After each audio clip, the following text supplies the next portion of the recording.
it's like the thing that you would read on Wattpad, but I still read the whole thing, alrighty? So what does that say about me?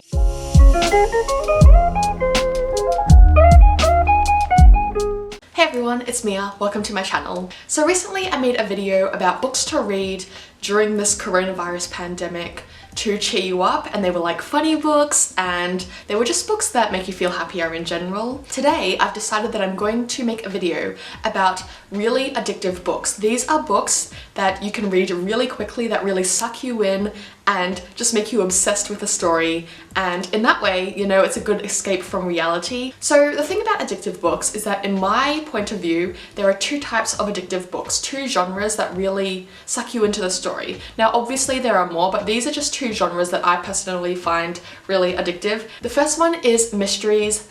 Let's get started. So firstly, I'm going to talk about Gillian Flynn. Now you've probably all heard of her. She wrote Gone Girl, that's like her most famous book. However, I'm not going to recommend Gone Girl today. You can read it, of course, if you want to, and I really suggest that you do because I love that book, but it is actually quite long. But there are two other really great Gillian Flynn books that I would suggest, and these are her only other two novels. I need another novel from her, but anyway, let's just talk about them.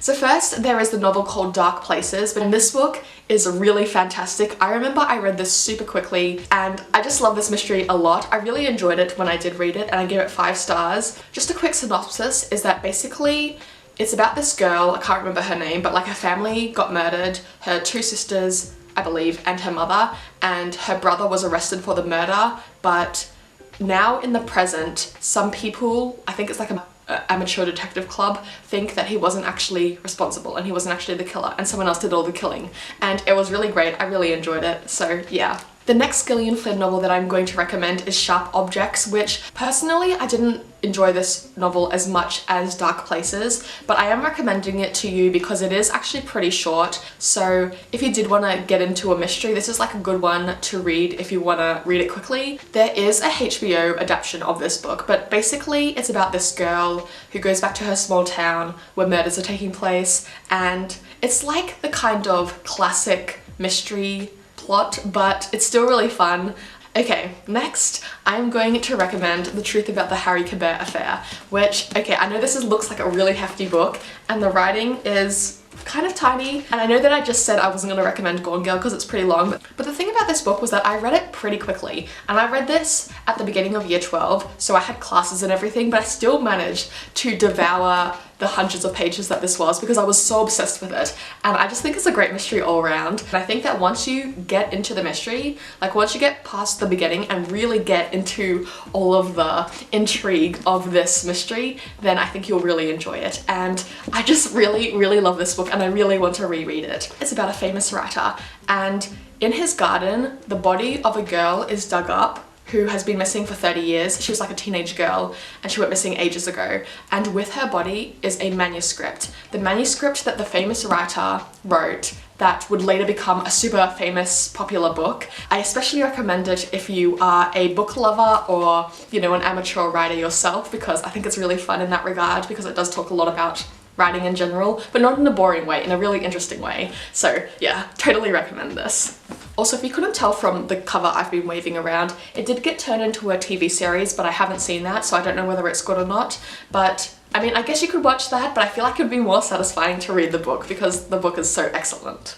So you know how I mentioned The Truth About the Harry Quebert Affair like in all of my videos? I'm going to mention another book that I basically mentioned in all of my videos called Thicker Than Water. I'm just going to talk about it really quickly because I know that I talk about it all the time, but basically it's a young adult book and it's a mystery and it's a murder mystery, but like not as intense as these adult books. So it's kind of about the main character and how his mother got murdered and no one knows how that happened, and everyone suspects the main character who's a teenage boy, but it's about other things as well. I just think it's fantastic. That's all I'm gonna say. Really great. If you're a teenager, I think you would enjoy it. If you like a little bit of romance with your murder mysteries, I think you would also enjoy it. Another young adult book that I'm going to mention, and you've probably heard of it, is called A Good Girl's Guide to Murder. I read this last year and I read it really quickly, so that's a testament to how good it is and how addictive it is. Basically, it's about a girl who, for her school project, she's going to solve the town mystery. I think a girl was murdered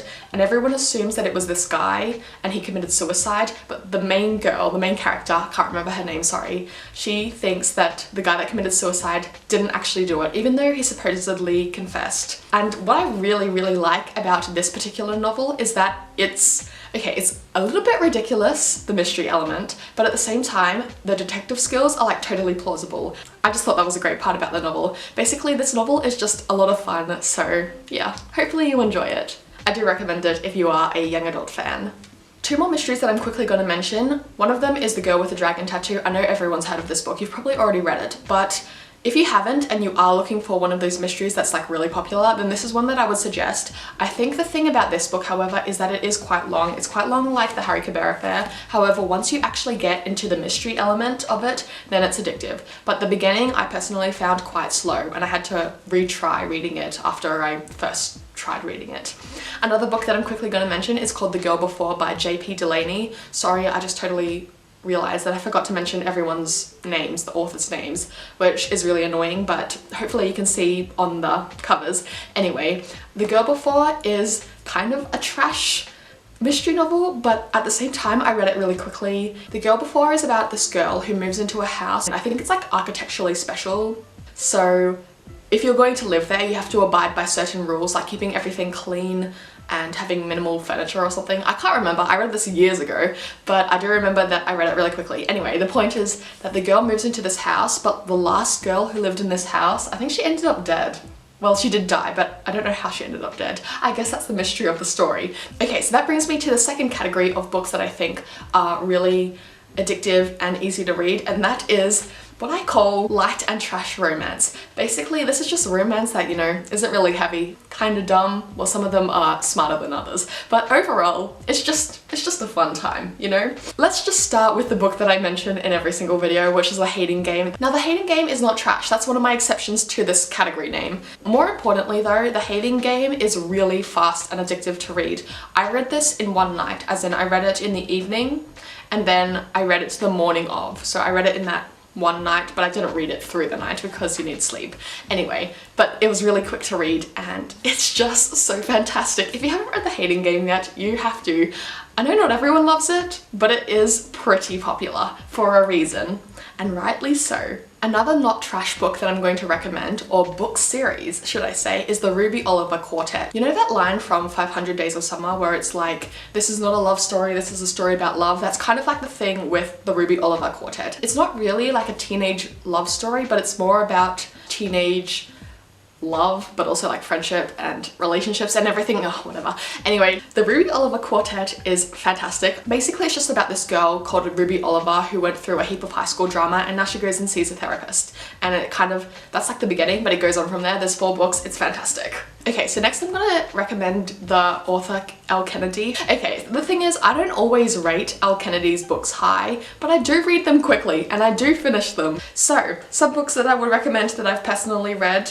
First of all, we have The Deal, which is just a new adult romance that's set in university. That's alright. There's Paper Princess, which is really trash, but it's basically about this girl. She's not having a good time, and then this random guy comes up to her and he's like, I knew your father. I'm like a multi-millionaire. Come live with me. She goes to live with him and there's like these... This is so embarrassing now that I'm admitting it, but basically she goes to live with this random dude who supposedly knew her father. So the random guy that she goes to live with has like 4 or 5 sons. I don't really know how many, but they all hate the main girl, and you already know what the plot is. It's like really dumb.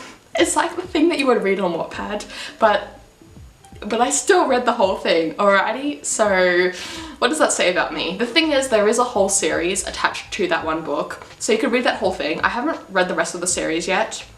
I say yet, maybe I will. There are 2 more books that I would recommend by Elle Kennedy, and these 2 ones are co-written by Serena Bowen, and these are both male-male romances. The first one is called Him, the second one is called Top Secret. I really love Top Secret, but both of them, you know, are pretty good, and both of them are really fast reads. all of Elle Kennedy's books are really fast reads. So those are all my suggestions for really addictive and fun books that you could read while this whole coronavirus pandemic is happening and while you're staying at home. So yeah, hopefully this list was sort of helpful, or hopefully you at least enjoyed watching this video. If you want to see more videos about books, about reading or writing, then consider subscribing to my channel.